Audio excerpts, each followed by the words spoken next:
There's more mischief, mayhem, and nefarious goings-on in the city of brotherly love than Billy Penn could have ever imagined. We've got it all here on the Twisted Philly podcast. True crime, haunted history, the coolest and creepiest places to visit. Welcome to Twisted Philly.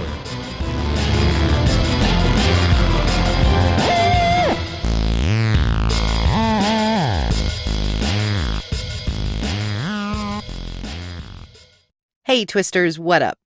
Welcome back to Twisted Philly. I'm your host, Dina Marie.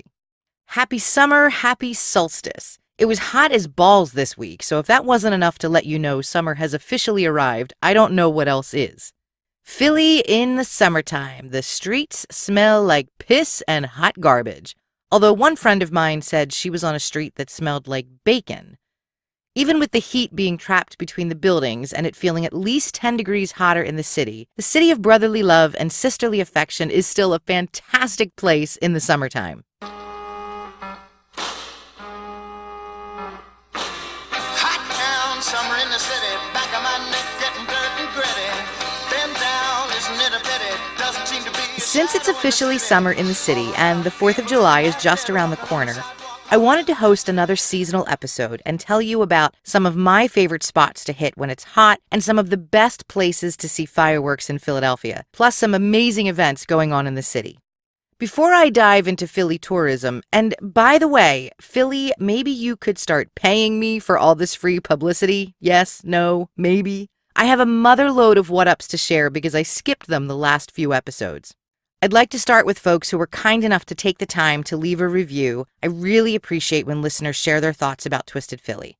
I have to apologize because I might miss some of you. iTunes has been weird, and all the reviews are out of chronological order, so there's probably some I haven't seen. And if you did take the time to leave a review and I leave you out, I'm so sorry. It's not intentional. What up to Red Van Guy, T. McCool, Nectar Maiden, Jackie Lee Wood, Susan Spring, Gunter Train, Team Jesse, and Manda Ray Gwen. Thank you all so much for sharing such kind thoughts about the show. It means a great deal to me, and contrary to some popular beliefs, reviews can help podcasts get in the top 200 in their categories, which does help some listeners find shows that are new to them. Huge what-ups continue to go out to History Goes Bump and the Insight podcast. I was a guest on Insight back in January and on History Goes Bump earlier this spring, and new listeners keep telling me they found Twisted Philly because of those shows. So thank you both so much for inviting me in. Speaking of inviting someone in, what up to Margot D of Book vs. Movie? If you haven't heard, Margot and I are hosting weekly recap shows about the Stephen King miniseries The Mist on Spike TV.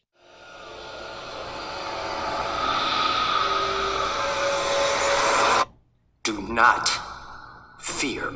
I woke up in the mountains and couldn't even remember my name. Lock the doors! What was it? What'd you see? We can't stay here. We gotta go now. Arrowhead, do you copy? I felt something. What did you feel? That it knew me. Did you hear something? That's what it does. Screws with your mind. And now Mother Nature's had enough. There's something in the mist. The Mist airs every Thursday night at 10 p.m. for 10 weeks, and on Friday nights, Margot and I jump on Skype. We talk about what we loved and what we didn't love in that week's episode. Margot released our first recap episode on Friday night, and you can find these episodes on the Book vs. Movie podcast. I hope you guys will check it out. I love Stephen King. I'm crazy about my girl Margot D, and I get so excited recording with her. So if you like Stephen King, if you like podcasts about movies, books, and TV, I think you'll love listening. You can find the links to the first recap episode on my Twitter and Facebook pages. If you're in Philly this summer or are planning on coming into Philly, whether you live just outside the city or you're making this a destination vacation spot, there's so much to do in the city this time of year. But I'm not kidding when I say heat is trapped between buildings. Maybe that's not an actual scientific occurrence, but it feels hotter within the city than it does in the burbs. please dress appropriately. Do not wear cute shoes. If you'll be spending the entire day walking, wear sensible shoes like sneakers and stay hydrated. Philly is a terrific city for 4th of July celebrations. This is where it all began, where the Declaration of Independence was drafted and signed at Independence Hall. Where better to celebrate America's independence than a city with so much history deeply connected with the fight for our freedom? Sure, England today seems like a pretty cool place, but in the 1600s it was all believe what we tell you to believe. Hey, wait, that sounds a lot like America today. Yeah, the early colonists fled England to avoid religious persecution, and here we are, almost 250 years later, with so many Americans still suffering religious persecution, especially immigrants. And that's another reason why Philly is a great place to celebrate freedom. We are a sanctuary city. Regardless of how some people believe, at our core, we believe in tolerance and protecting the residents of this city regardless of their citizenship. Yes, my political leanings are showing again, and I'm very much okay with that. One of the biggest 4th of July celebrations in the entire country is in Philadelphia, and it's the Wawa Welcome America celebration. The lineup is set for Philly's Welcome America concert July 4th. Mary J. Blige will be the headliner on the Benjamin Franklin Parkway. Mayor Jim Kenney is a big fan. We don't need no hateration. As you can tell, I love Mary J. Blige. Go ahead, Mr. Mayor, go ahead. There will also be a tribute to Philadelphia's very own Boyz II Men, and the new Philly Pops Big Band will make its debut. Welcome America festivities begin June 29th. There are events all week long leading up to the celebrations on July 4th. The best place to get details about what's happening all over the city for Welcome America is by going to their website at welcomeamerica.com. But I'm going to tell you about one very special Welcome America display that opens on June 29th. It's the Sand Sculpture Spectacular. Tons of sand are brought into the rotunda at the shops at Liberty Place on Chestnut Street. All week, sand artists prepare for the public to see incredible sand sculptures of historic icons like Ben Franklin. It's amazing, and I love the idea that sand is brought into Liberty Place. It's like a little piece of the Jersey Shore right here in Philadelphia. The sand sculpture exhibit is open through July 4th. My friend Ed works in Liberty Place, and he took a few photos of a sand artist working on a sculpture last week. He said it's okay if I share them. That's one of the benefits of working in that building, and I couldn't agree more. I am a little jealous, but in a few days I'll be able to see the finished product, so I guess I shouldn't be that jealous. You can see the photos he took on my Twisted Philly Facebook page. The party on the Parkway before the Welcome America concert starts at noon. It's an all-day party with some terrific activities for families, like obstacle courses, a zip line, a freaking zip line on the Parkway. It's pet-friendly in some spots. There are beer gardens. Of course there are beer gardens. There's so much food and music, and it's a great way to spend the day, but get down to the city early and then stay for the music and the fireworks at night. The concert starts at 7. The headliners include Mary J. Blige, No More Drama Mary J. That is one of my all-time favorite songs. The Philly Pops will be performing, and there are 2 places for fireworks in the city that night. Of course, there's fireworks on the Parkway at 9:30 after the concert, and then there are the Freedom Fireworks Festival down at the Delaware River waterfront, and that also starts at 9:30. If you're going to be closer to the waterfront on the 4th, you have to visit the Spruce Street Harbor Park. It's gorgeous in the summertime. It reminds me of a giant fairy garden / overgrown playground. It is magical. One of my favorite things to do at the park are to just laze in the hammocks. There are more than 50 hammocks strung up throughout the park. There are hammock lounges, like a hammock VIP section where you can make hammock reservations. I'd never thought about having a hammock party before, but I'm thinking I may want to host one. There's a life-size chessboard, life-size Connect 4, and giant Jenga. Trust me when I tell you it takes forever to get to the Jenga or Connect 4. You've got to get to the park as soon as it opens or go on an off day like a random Tuesday versus July 4th. The park has a live music series all summer long. Again, the best way to see who's playing and when is to go online on their website at DelawareRiverWaterfront.com. Besides the Welcome America events all day on the Parkway on July 4th, there is another fantastic way to spend the day in the city celebrating our rich history, and that's the July 4th extravaganza with Bowtie Tours. This is a day-long tour, so again, no cute shoes, comfortable shoes for walking all day and getting sweaty.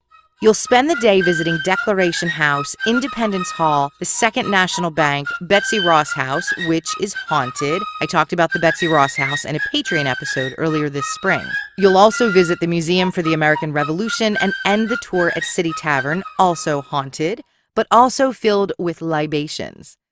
Tickets are limited. You can find out more online, and I also shared the tour event on Facebook. You'll want to follow July 4th Philly and Philly 311 on Twitter for information about these and so many other Independence Day events.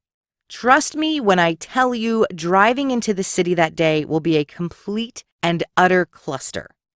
Even the back roads will suck. You must take public transportation. Even if you drive into Philadelphia from somewhere else or drive closer to Philly from somewhere outside the city, park in the burbs and catch a train or the regional rail into the city. You will be sitting for hours on the Schuylkill Expressway, cursing yourself, saying that you should have listened to Twisted Philly. And I will be saying, I told you so, because I'm that kind of an ass pain. So what else is going on in the city besides all of these Independence Day celebrations? Because eventually July 4th will end. I already talked about Harbor Park, and the summer setup there remains through October. The Manayunk Arts Fest is this weekend, although by the time you hear this episode, it could be Sunday, which means if you're local, you need to get your ass to Manayunk today. Speaking of art, there are some absolutely incredible, unexpected, and in some cases mesmerizing outdoor art exhibits in the city this summer. In the Philadelphia Historic District, there's a pop-up street art exhibit at 13 different locations, and each one was chosen to represent the 13 original colonies on the original American flag. The exhibit is called Revolutionary, and all the art is inspired by the artist's concept of revolution. Not necessarily the revolution of 1776, but their ideas about what represents a revolution, whether it be social, political, or spiritual. That outdoor exhibit is open through July 4th. On the Ben Franklin Parkway around 24th, you can check out the oval art installation by Philly and Chicago-based design firm Port Urbanism.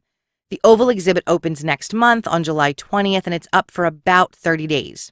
Inside Out is another amazing art concept, and this is done by the Philadelphia Museum of Art. And what they do is they take oversized replicas of pieces by influential artists, and they place them outside all over the city in public parks and other locations. If you go to their website, philamuseum.org, you can find out more about which replicas will be on display and in which different parts of the city.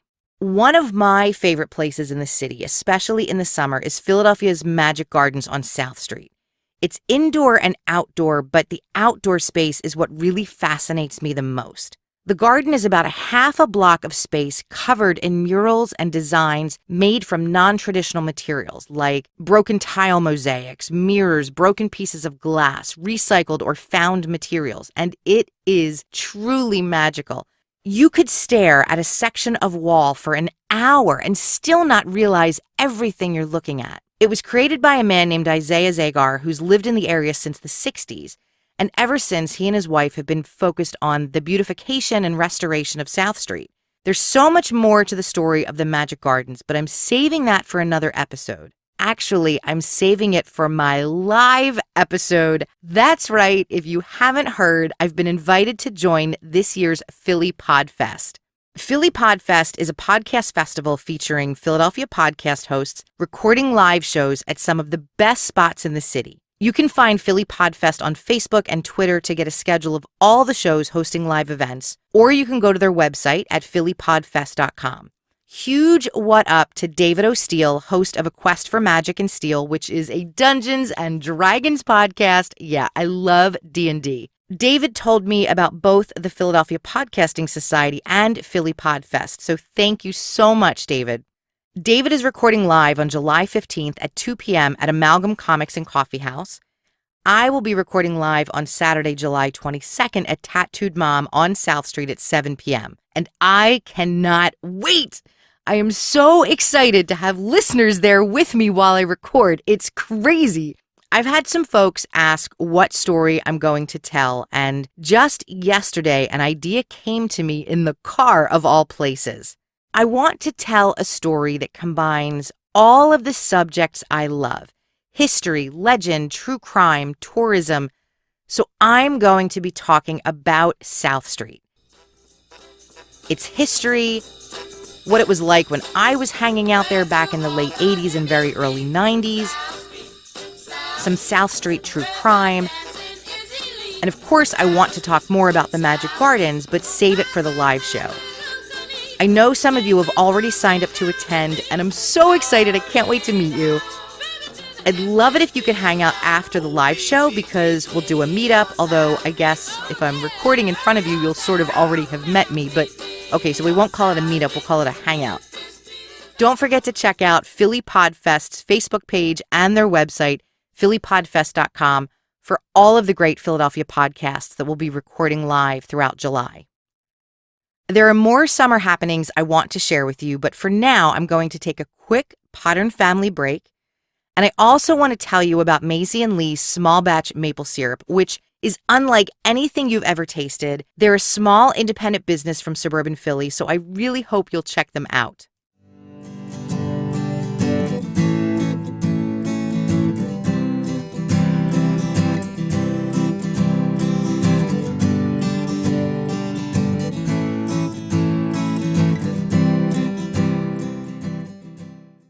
I discovered Macy & Lee from a coworker who told me about this incredible small batch aged maple syrup made in bourbon or rye whiskey barrels. I'd never heard anything like that in my life, and I got to taste it in November because Macy & Lee were at the Sugarloaf Craft Festival. Their booth was mobbed. People were going crazy over these aged syrups. The first one I tried was the bourbon, and it was amazing. It was dark and rich, with a little kick, almost like a hint of spice at the end. The wheat whiskey flavor was unbelievable. I bought both of them. I bought their balsamic vinegar. I actually bought 2 of the bourbon barrel syrups because I make a maple walnut pie for Thanksgiving that is so good, and I wanted to use the bourbon maple syrup in my pie. It was the best maple walnut pie I've ever made, but I guess I have to change it to bourbon walnut pie now. You have to try Macy & Lee's small batch aged maple syrups. If you're local, you can find their syrups and other delicious products at Bluebird Distilling in Phoenixville, Pennsylvania. You can also order online through their website at macyandlee.com. That's MASEYANDLEIGH.com. Click on shop and it takes you to their Etsy page. I'm telling you, you will be blown away when you taste it. I absolutely recommend the bourbon flavor and the wheat whiskey. Now, I seldom eat pancakes, but I do make garbanzo bean pancakes with almonds in them for me. I know, it sounds disgusting, but they're so good. And then I make full gluten, homemade from scratch pancakes for my kid and her friends when they do sleepovers. They love these syrups. And here's a reminder, although it's aged in a bourbon or whiskey barrel, the alcohol evaporates, so it's safe for kids, yet it still retains this delicious, complex flavor.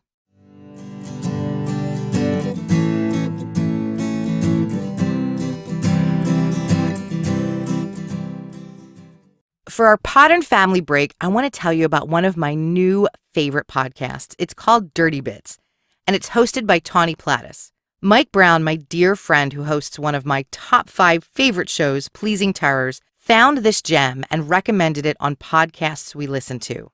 Dirty Bits is a show created by my husband and I. After I would routinely find myself reading aloud to him in bed from some wormhole on my phone I had wandered into courtesy of a popular, free online encyclopedia, I research and give insight into the naughty parts of history that likely would have made all those boring class lectures much more relatable, and my husband does all the techie stuff that causes me to go into a blind rage. While our show wouldn't be described as graphic, I do drop the F-bomb and some swear words occasionally, and obviously the subject matter revolves around sex. A content rating comparable to PG-13 seems fitting, and this podcast may be potentially not safe for work. So if you enjoy what we do, feel free to subscribe to our podcast on iTunes, our channel on YouTube, our newsletter on our website, and make friends with us on Facebook, Instagram, and Twitter. Have a dirty day. I binged all the episodes of Dirty Bits last weekend, and now I'm sad because I have to wait for new episodes each week like a normal person. I adore Tawny's storytelling. She is sassy and quick-witted. She drops an occasional cuss word, and the history she shares is simply decadent. My favorite episode so far is John Wilmot, who was the subject of the movie The Libertine. Tawny's historical research is interesting and surprising, and her storytelling is just so much fun and mischievous. I can't say enough about how much I love her show, and I really hope you'll check it out.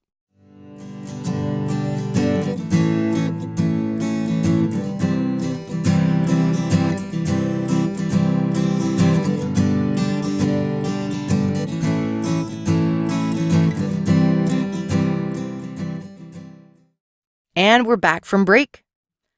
I want to venture outside the city a little and tell you about a few other beautiful, relaxing spots to check out this summer. There's one in particular I constantly think about visiting and just haven't gotten around to it, and it's only 10 minutes from my damn house. Yeah, it's on the main line. It's the Chanticleer Gardens. Yeah, it's on the main line, and it's the Chanticleer Gardens. I don't know why I never realized it's in Wayne, Pennsylvania. Maybe because it's 27 acres, and I assumed it had to be much farther out, but it is literally 10 minutes from me. My daughter loved the movie The Secret Garden when she was little, and every time we look at pictures of Chanticleer, it looks like you stepped onto the set of that movie. There are guided tours, or you can tour the gardens on your own. There are walking trails, observation decks. The flowers look magnificent, and it truly looks like an enchanted forest. You can also sign up for horticultural classes, which I would probably never do because the extent of my green thumb is hedging the bushes and pulling weeds. The gardens are open March 29th through October 29th, and I think I'm going to head there with my daughter next weekend. You can find out more information like tour times, hours of operation, even class schedules on their website at chanticleergarden.org. Something I haven't done since I was really young and my daughter loves, she goes with her dad or with friends, is tubing down the Brandywine River. It's so relaxing and peaceful. It's scenic because you're surrounded by the banks of the Brandywine, and it's really easy to get to. It's only about 45 minutes from Philadelphia, and it's so close to the Brandywine River Museum where two of my favorite artists have extensive collections, Jamie and Andrew Wyeth. There are a number of different options for canoeing or tubing down the Brandywine, so I'll post links to a couple of different websites and phone numbers on my social media pages. Maybe I'll give in and go tubing with my daughter this summer. There are a multitude of places in Pennsylvania where you can go tubing. The Brandywine River just happens to be my favorite. I know I've talked to you before about the Elmwood Park Zoo in Norristown, but what I failed to mention when I talked about the zoo is the treetop zoofari they installed just a few years ago. So high above the zoo in the trees is an unbelievable climbing course with zip lines, ladders, platforms, obstacles. There are courses for younger kids. There are more challenging courses for older kids and for adults. Some of the aerial courses are above animal exhibits. Some are above the Stony Creek. And how fun would it be to zip line above zoo exhibits, high up above the buffalo? The treetop courses are open from 10 to 4 on the weekend. The zoo also offers night adventures where visitors can traverse the courses in the dark.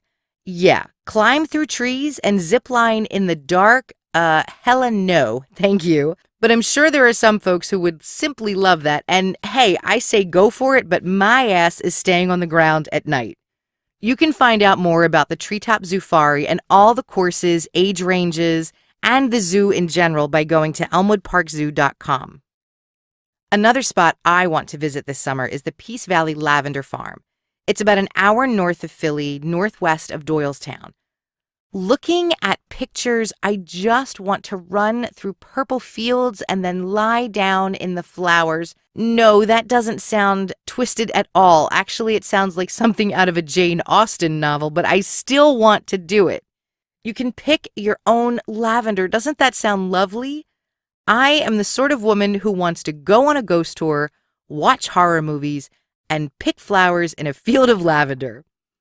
It's open Thursday through Sunday between 10 and 5, although on Sunday it opens at noon, And I promise when I go, I will post pictures of me lying in the fields of lavender, and then I will probably get kicked out, but we will have photos to document it. I'm going to share one more summer spot before I go, and to say it's a summer spot would be a lie because I visit all year long. But we always spend the last week of summer before school begins in Cape May, New Jersey. On the way to Cape May. I've been going to Cape May since I was very little, and so has my daughter. Cape May is America's oldest seaside resort. It is literally at the bottom of New Jersey. When you look at a map of the U.S., look at the teeny tiny tip at the bottom of the state of New Jersey, and there you will find Cape May. It is exit 0 on the Parkway. Cape May is one of the most beautiful places in the world as far as I am concerned. The beach is small. The boardwalk is really a promenade. There are no rides, no loud boardwalk sounds all night long. Sure, there's an arcade and fudge shops and surf shops, but there is so much rich history. Cape May looks like you stepped into the Garden District in New Orleans. The Victorian architecture will melt your heart. My favorite activity is a historic carriage ride through the city. We take a horse-drawn carriage ride every time we're in Cape May. We probably take at least a half dozen carriage rides every year, and almost every time we learn something new. I have to do an episode about Cape May. No, it's not Philly or PA, but it's the Jersey Shore, and anyone who lives here, we always say we're going down the shore. Actually, for me, it doesn't even feel like the Jersey Shore because it's the only beach in New Jersey, at least, again, for me, where you feel like you're somewhere else. It's as if once you cross over the causeway into Cape May, you've transitioned into this alternate reality. It's one of the only places where I feel truly relaxed and at peace, and I can't wait to spend our week there later this summer. I'd love to know what you and yours are up to this summer, wherever you live, and especially if you come to PA or Philly. If you do celebrate the 4th in Philadelphia, let me know. I'd love to see pictures and hear about whatever mischief you get up to. I'm planning on taking a walk to Liberty Place on the 29th to see the Sand Sculpture Spectacular. So if you're in the city, shoot me an email at twistedphilly@outlook.com and maybe we can head over together. As always, thanks for listening. That's it from me. Ciao for now, Twisters.